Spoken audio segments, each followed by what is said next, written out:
A paz do Senhor, amada igreja, é com muita alegria e satisfação que estamos aqui mais uma vez para falar do amor de Deus, para pregar a sua palavra, para divulgar esse evangelho, muitas das vezes esquecido e abandonado, mas que em todo tempo tem transformado vidas e restaurado sonhos e tem feito prodígios e maravilhas na vida de muitos. E eu sou um desses. Deus o tempo todo tem trabalhado em nossas vidas e Ele tem feito da nossa vida, a cada momento, uma nova história. Essa história que não foi eu quem escolhi, ou não foi você quem escolheu, mas o Senhor escolheu por nós. Que nós possamos compreender que estamos aqui como servos do Deus vivo e que toda a honra, toda a glória, todo o propósito de tudo isso acontecer é para a honra e glória do seu grande nome, do seu poderoso nome, porque o seu nome tem poder. E a mensagem de hoje que eu gostaria de deixar para vocês é: a carne é fraca, mas o espírito está pronto. Muitos se atêm à primeira passagem para justificar em determinadas situações, ou quando é conveniente, o ato de pecar. Aí diz logo: a carne é fraca. Mas, na sequência, na segunda parte, é escrito na palavra que o Espírito está pronto. Então, nós somos feitos de corpo, alma e espírito. Ou seja, somos carne, somos sentimento e somos espirituais. Então, se Deus está dizendo, vamos para a passagem, Mateus, capítulo 26, vamos ler um pouquinho. Esse foi um momento bem interessante, na verdade, um dos momentos mais importantes do ministério de Jesus, onde ele estava orando ao Pai, no Getsemane, porque ele sabia e tinha certeza do que iria lhe acontecer, e aí a sua carne estava angustiada, né? A sua carne estava clamando para que ele não fosse adiante daquilo que o Senhor colocou na sua vida e o propósito pelo qual ele esteve aqui conosco. E aí ele chega, pede para os discípulos para orar e de repente os discípulos param de orar ou dormem, né? Tem sono e dormem. E aí no capítulo 26, no verso 40, diz assim: depois voltou os seus discípulos e o encontrou dormindo. Aí Jesus fala: vocês não puderam vigiar comigo nem por uma hora? Né? Quantas das vezes Deus requer de nós que nós vigiemos, ou que nós leamos a palavra, ou que nós oremos, ou que nós evangelizemos, ou que nós façamos a vontade de Deus. E essas coisas, em muitas situações, elas são pesadas, ou a nossa carne resiste a fazer essas coisas. Eu só estou gravando hoje porque, na verdade, a minha carne estava resistindo para fazer isso aqui, né? Às vezes a gente quer arrumar justificativas para o nosso ego, às vezes a gente quer arrumar justificativa para o nosso emocional, às vezes a gente quer arrumar justificativa para a nossa carne, para fazermos algo. Porém, o que estamos fazendo aqui é para o Espírito, é para Deus, é para a edificação do reino de Jesus Cristo nessa terra. Os últimos tempos estão por aí. Quanto mais tempo a gente passa, quanto mais experiência a gente adquire na vida, a gente percebe as dificuldades e as coisas que têm se corrompido cada vez mais. Os valores têm se reduzido a pó. E quando eu falo valores antigos, valores que eram a base da nossa sociedade e que têm se perdido, né? E aí muitas das vezes a gente vê no meio da luta, porque a gente fala, a gente faz, a gente vai, a gente age e a gente acaba se entristecendo porque a gente não vê retorno. Ei, deixa eu te dizer uma coisa, quando a gente faz algo para Deus, o retorno é para Deus. O retorno não é para a minha vida, não é para a sua vida, o retorno é para Deus. Se você está lançando uma semente no mundo espiritual, essa semente irá crescer no mundo espiritual. Ela não irá crescer na sua carne, porque a carne resiste ao espírito. É uma batalha constante, é Deus falando para a gente, vamos lá, vamos orar, vamos ler a palavra, vamos evangelizar, vamos gravar o vídeo, e a nossa carne dizendo, não, para que fazer isso, por que fazer isso, eu não vou me expor dessa forma, eu tenho coisas mais importantes para fazer. O que é mais importante que a salvação eterna? O que é mais importante nessa vida? E aí, eu estou naquela sequência de leitura da Bíblia, e uma das passagens, aí, só para finalizar, uma das passagens e dos personagens que Deus exalta e que de certa forma faz a vontade de Deus é Ezequias. E aí veja que ele estava num tempo num tempo em que o Senhor estava sendo abandonado, num tempo em que as coisas que Deus queria que os reis fizessem, eles não faziam. Assim como o Senhor Jesus Cristo pediu para que os discípulos, naquela noite, orassem junto com eles, e os discípulos não oraram, Deus, na sua infinita glória, pedia para que os reis conduzissem o povo dele conforme as leis que ele tinha dado a Moisés. Mas os reis abandonaram, eles estavam adorando a outros deuses. Mas veja aqui o que é que o Senhor fala. Perguntou ele a Pedro, vigiem e orem para que não caiam em tentação. Então o tempo todo, irmão, a nossa carne, ela vai estar contra o Espírito. O tempo todo vamos estar lutando contra o Espírito como carne. Mas nós precisamos de atitudes e de postura, nós precisamos de ações e atividades que edifiquem o Espírito, que fortifiquem o Espírito e que matem a carne a cada dia. E aí Jesus fala, o Espírito está pronto, mas a carne é fraca. E o Espírito está pronto. Aquele que habita em você e que habita em mim colocou um Espírito pronto para a guerra, pronto para fazer a vontade de Deus, pronto para combater o bom combate, pronto para agir conforme o Senhor confiou a nós. Mas a carne é fraca, a carne ela combate contra o Espírito.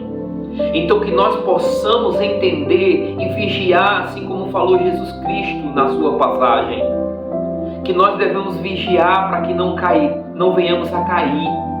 E eu gostaria de ilustrar essa mensagem, que a carne é fraca, mas o Espírito está pronto, com a vida de Ezequias que eu acabei de mencionar. Encontra-se lá em 2 Reis, a história de Ezequias, encontra-se em 2 Reis, capítulo 18 e 19, 20, até o 21, até o 20, 18, 19 e 20, é a história do rei Ezequias. E veja o que o Senhor fala sobre Ezequias. Primeiro, Ezequias confiava no Senhor, o Deus de Israel. Nunca houve ninguém como ele entre todos os reis de Judá, nem antes nem depois dele. Então, de todos os reis, eu estou aqui no 2º livro de Reis, de todos os reis que existiram no tempo dos reis, nenhum foi como Ezequias em obediência, em confiar no Senhor. Os reis, nunca houve ninguém como ele entre todos os reis de Judá. É importante deixar claro aqui o contexto, né? Nesse período, Israel estava separado de Judá. O Senhor, por misericórdia de Davi, por manter a sua aliança com Davi, das 12 tribos de Israel, o Senhor separou uma para que os descendentes de Davi continuassem a reinar. Nas tribos de Judá, sempre houve uma aprovação. Deus sempre aprovou o que aqueles reis fizeram, com algumas exceções. Mas nenhum desses reis de Judá, eles derrubaram totalmente a adoração pagã que existia na terra de Judá. Em contrapartida, lá na terra de Israel, nas 11 tribos de Israel, que era dominado por outras pessoas que não eram descendentes de Davi, havia muita, mas muita adoração a outros deuses. E o Senhor sempre estava se irando contra Israel. E Judá, de certa forma, era uma nação aliada de Israel. Ora aliada, ora combatia, mas o Senhor estava com Judá. E às vezes que os reis de Judá e de Israel se arrependiam, o Senhor ia lá e procedia com uma salvação, com uma libertação, com um mover. E aí eu abro para nossas vidas.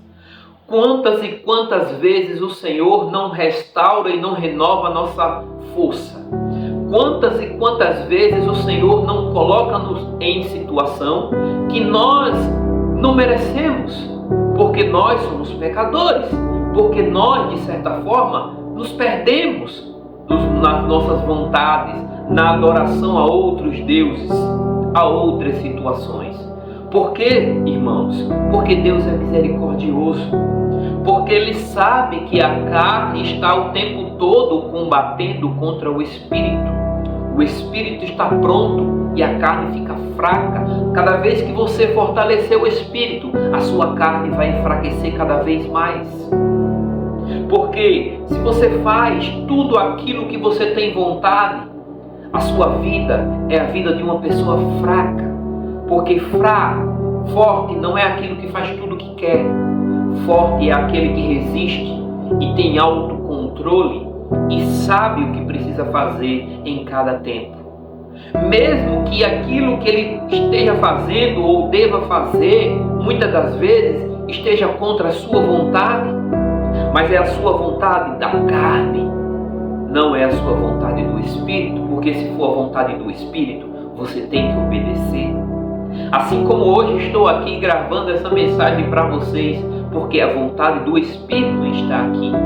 Eu não faço isso para me vangloriar ou para me julgar como mais santo, mais justo, mais sábio, mais entendedor. Não, eu faço isso porque o Senhor em todo tempo tem tocado no meu coração para divulgar essa palavra. Assim como em outros tempos o Senhor levantou outros homens e vários homens têm sido levantados para divulgar e exaltar o nome desse Deus.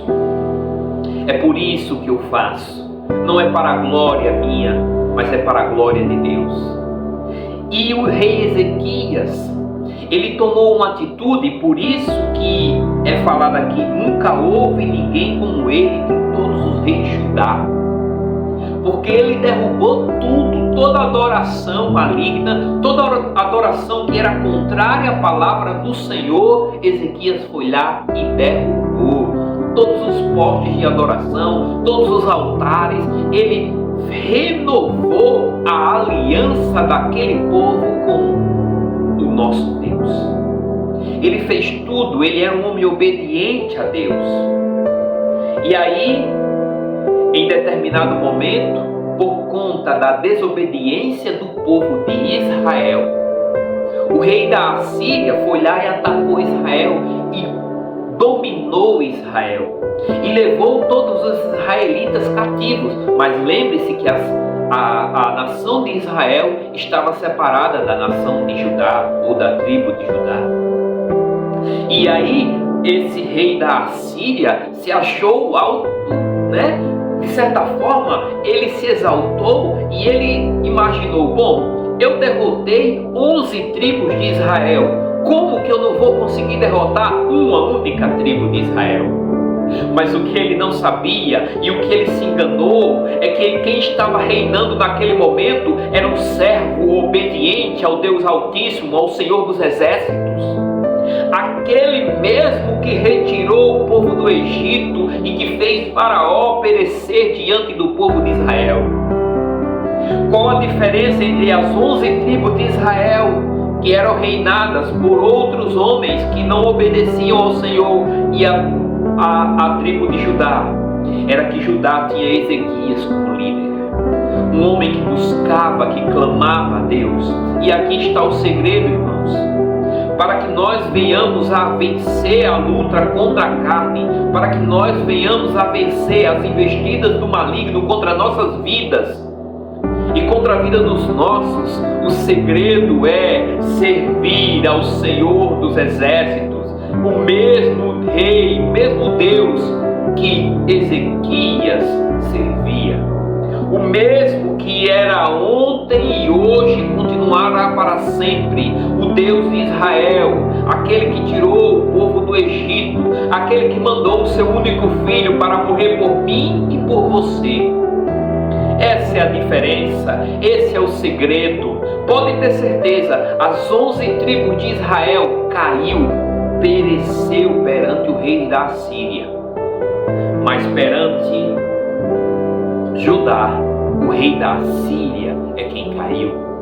Porque o Senhor manda anjos ao teu favor. Quando você clama, quando você pede, quando você faz a vontade de Deus, pode ter certeza, Deus intercede por você, Deus age em teu favor. Mesmo que você não esteja vendo, existem batalhas, irmãos, que estão acontecendo neste momento para que você e eu pare de fazer a vontade de Deus. Mas Ele não irá conseguir vencer, porque estamos com o Senhor Jeová, o grande eu sou. Veja o que é que diz aqui. Assim diz o grande rei, o rei da Assíria. Olha a afronta. Em que você baseia sua confiança? Isso questionando ao rei de Judá, Ezequias. Você pensa que meras palavras já são estratégias e poderio militar?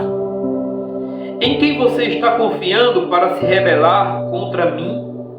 Por quê? Porque esse rei era tão poderoso na época que ele cobrava impostos das outras nações para não atacar aquelas nações.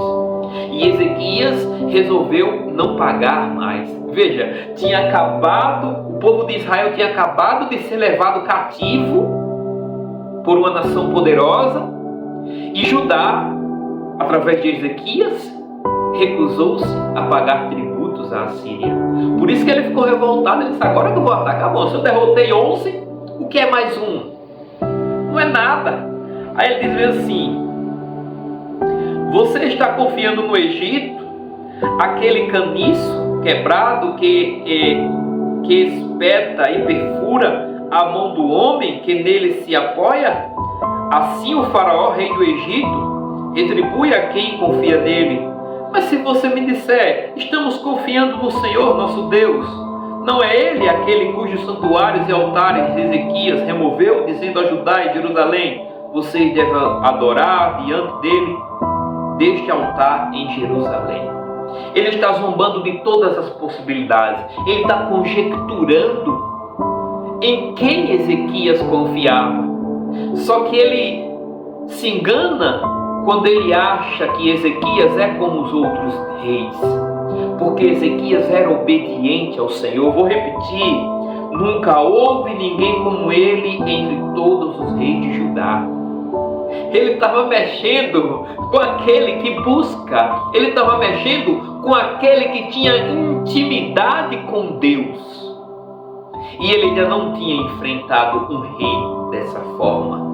Porque, como eu falei, todos os reis tinham caído ou não fazia tudo por completo. Mas Ezequias não. Ezequias estava convicto ao Deus a qual ele servia. E era esse único Deus a quem ele servia. Dizem Salmos, não recordo agora qual os Salmos, mas diz assim: uns confiam em carro, outros em cavalos. Nós confiamos no Senhor. Em quem está a tua confiança? Em quem você tem se fortalecido? É em carro e em cavalo para que a sua carne fique cada vez mais forte? Ou é no Senhor para que o teu espírito seja edificado? Que você possa em todo tempo confiar no Senhor em todo tempo, porque mesmo no tempo da angústia, da tribulação, da perseguição, o Senhor continuará fiel a ti, confia em ti para fazer o que Ele quer que você faça. Veja o que é que diz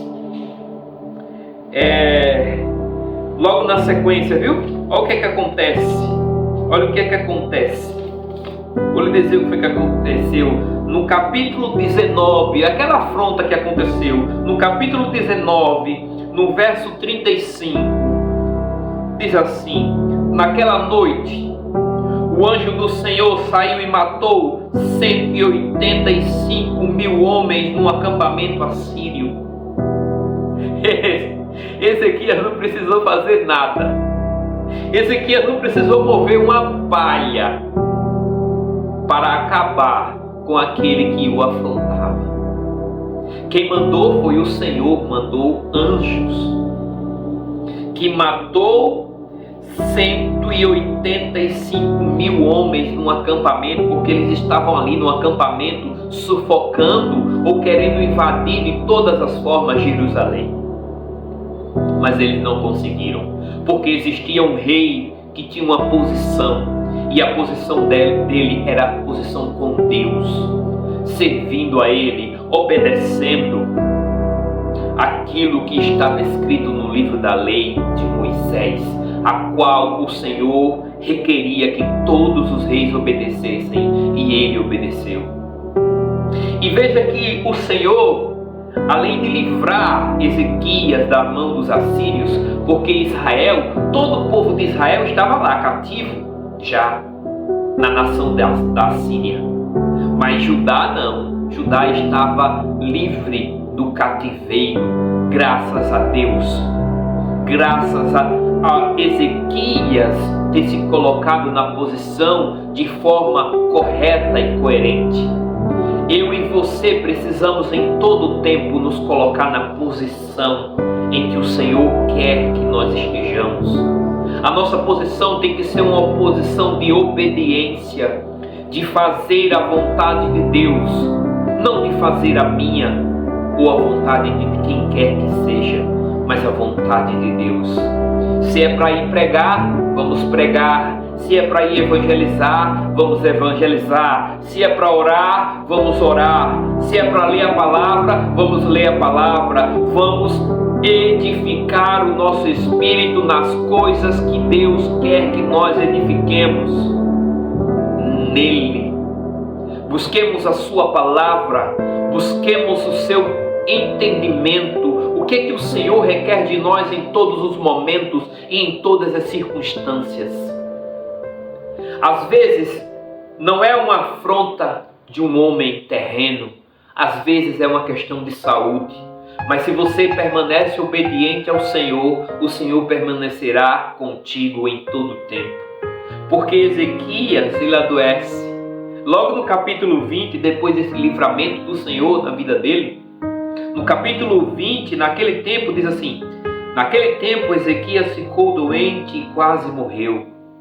O profeta Isaías, filho de Amós, foi visitá-lo e lhe disse: assim diz o Senhor, ponha em ordem sua casa, pois você vai morrer, não se recuperará. Ele ficou doente, o profeta foi lá e entregou o que o Senhor tinha falado para ele. Porém, o que Ezequias faz? Ezequias era um servo, ele sabia, ele tinha como exemplo Davi, ele é descendente de Davi. E olha o que ele diz: Ezequias virou o rosto para a parede e orou ao Senhor: lembra-te, Senhor, como tenho te servido com fidelidade e com devoção sincera. Tenho feito o que tu aprovas. E Ezequias chorou amargamente. Veja que aqui Ezequias coloca Deus à prova. Mas ele não coloca Deus à prova se exaltando, sendo soberbo. Ele coloca Deus à prova sendo humilde. Ele coloca Deus à prova porque ele estava fazendo a vontade de Deus. Então, se nós estamos fazendo a vontade de Deus com muita humildade e reverência, nós podemos colocar Deus à prova, para que Deus interceda se for da sua vontade. Assim como Jesus lá no Getsemane, ele orou a Deus: Senhor, se possível for, passa de mim esse cálice, todavia seja feita a tua vontade. É assim que tem que ser a nossa oração. É assim que tem que ser a nossa prova para com Deus. Nós temos que obedecer, e no momento de angústia, no momento de tribulação, no momento de situação de quase morte, como estava Jesus, como estava Ezequias, eles clamaram. Eles clamaram aqueles que podem fazer algo, que é Deus. Não adianta você sair clamando, reclamando. Ele não adiantava ele chegar e reclamar para Isaías, dizer: Isaías, por que você me fez isso? Ore por mim, para que eu não morra. Não, ele sabia que tinha que clamar a Deus. Ele sabia que o único que poderia reverter a sua situação era Deus. E quantas das vezes a gente coloca a nossa esperança em outras coisas, em outras pessoas? Ah, é porque eu não sei orar. Ore do seu jeito, busque do seu jeito, porque à medida que você for buscando, o teu espírito vai se edificando, você vai crescendo em sabedoria e conhecimento, e você vai tendo as palavras para falar com o Senhor. Mas busque a Deus. E aí, veja o que é que diz: Ezequias chorou amargamente. Jesus suou sangue. Então a intensidade da oração era tão grande, o clamor era tão grande diante daquela situação. Mas todavia seja feita a tua vontade. Diferente do que foi com Jesus, no qual ele se entregou porque precisava se entregar para que nós pudéssemos ter vida e vida com abundância, para que nós pudéssemos viver essa nova aliança que hoje vivemos. Com Ezequias foi diferente. Antes de Isaías deixar o pátio intermediário, a palavra do Senhor veio a ele: volte e diga a ele, Ezequias, líder do meu povo, assim diz o Senhor, Deus de Davi, o seu predecessor: ouvi a sua oração e vi suas lágrimas, e eu o curarei. Aleluia! Daqui a 3 dias você subirá ao templo do Senhor. Acrescentarei 15 anos à sua vida e livrarei você e esta cidade das mãos do rei da Assíria. Defenderei essa cidade por causa de mim mesmo e do meu servo Davi. Veja que a aliança que Deus tinha feito com Davi permanecia aqui. Mas ele só livrou porque Ezequias era um homem segundo o coração de Deus. Ele fazia a vontade de Deus. Ele era obediente. E para quem ia morrer, foi acrescentado mais 15 anos de vida. Ei, quer continuar nessa vida? Quer ter uma vida longa e próspera e de paz? E que as afrontas do rei da Assíria não vai tirar a tua paz ou tirar o teu sossego, ou você não vai perecer perante esse rei?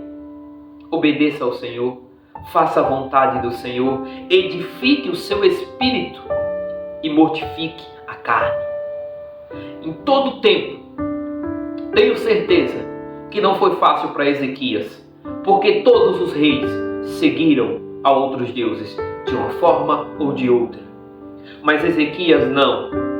É muito fácil você fazer as coisas quando está na onda, na moda, todo mundo está fazendo igual. E quando você é a diferença? E quando você faz algo diferenciado, onde todos olham e dizem assim: rapaz, é louco. Esse é louco. Por que está fazendo isso? Existem outros deuses mais fáceis, mais acessíveis. Não, só existe um único Deus que pode me dar vida e vida com abundância. É o nosso Senhor Jesus Cristo, o único Deus verdadeiro. Aquele que era, que é e que há de vir em todo o tempo. Então sigamos confiantes e fiéis ao Senhor, para que o nosso tempo seja prolongado com muita vida e muita prosperidade. Por quê? Porque a carne é fraca, mas o Espírito está pronto. O Espírito que habita em você está pronto para fazer a vontade de Deus. Mate a carne, em nome de Jesus. Agradeço essa rica e preciosa oportunidade. E se essa mensagem agregou de alguma forma a tua vida, que você possa divulgar, compartilhar com os seus amigos, colegas e conhecidos. E que você também possa fazer a vontade de Deus, pregando a sua palavra, divulgando o Evangelho, porque essa geração carece muito da presença de Deus e de uma palavra como essa. Muito obrigado a todos e até a próxima, se Deus quiser. Tchau, tchau.